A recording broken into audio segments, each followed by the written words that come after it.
Hi guys, so I tried to make two videos. I made two videos and then I had to delete the first video because it was too lengthy, and then I deleted the second video because instead of clicking on start recording I clicked on start streaming, and yeah, so it did not get recorded.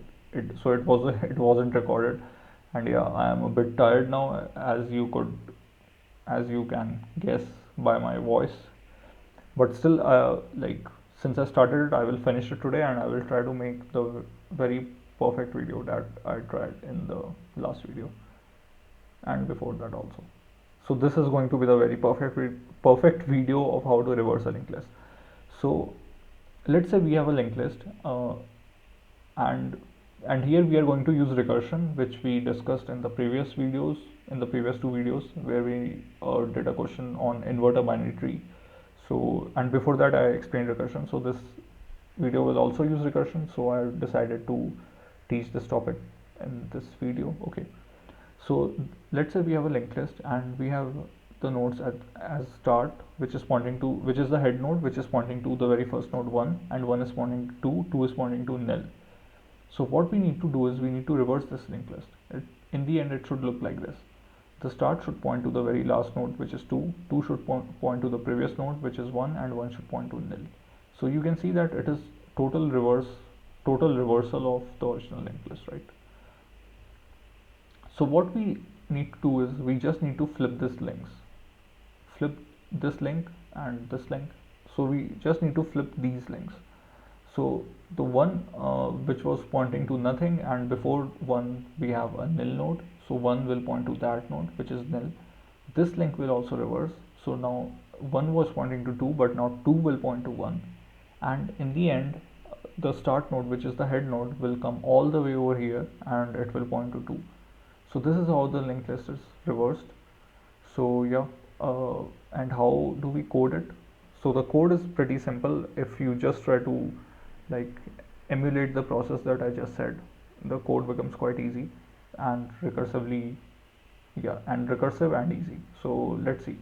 So what we are going to do is, let's say we are at some current node and we have a previous node. So what will happen is that this current dot next should point to the previous node. But what is going to happen? Uh, we need to call the recursion further, right? So we need to call the recursion on the very next node.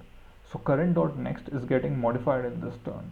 So what we are going to do is we are going to just store the current dot next in a temporary variable first, for the time being, and this current dot next will point to the previous node, and then we are going to repeat the same process with the very next node, and the previous node becomes the current node, right?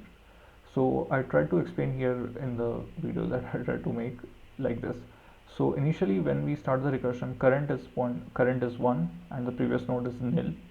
So now temporary is current dot next, which is 2.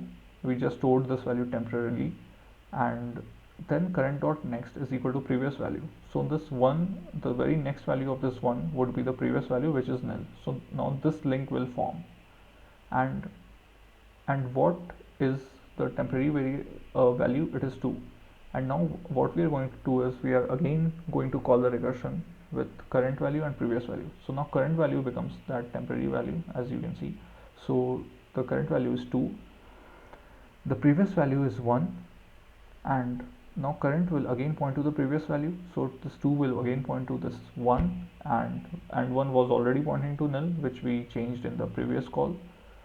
And what is going to happen is that we always need a base condition for the recursion to stop, right? So when current is nil, that is when again we will call the recursive call with previous value as 2, which is pointing to 1, which is pointing to nil. So the previous value is 2 and the next value is nil.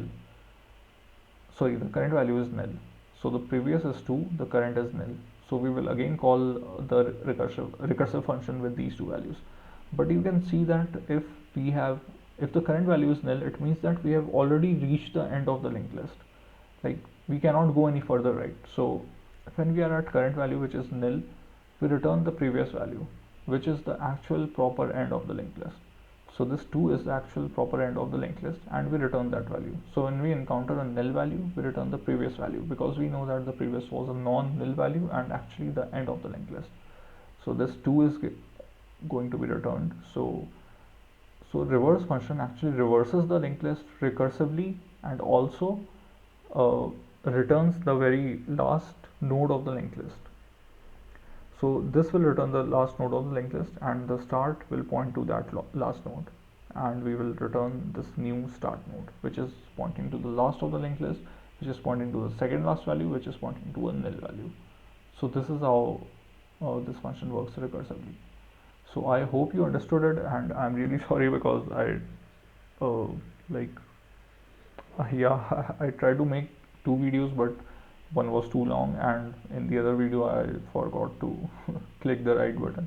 But hopefully this is going to be recorded, and I will see you in the next video, and thanks.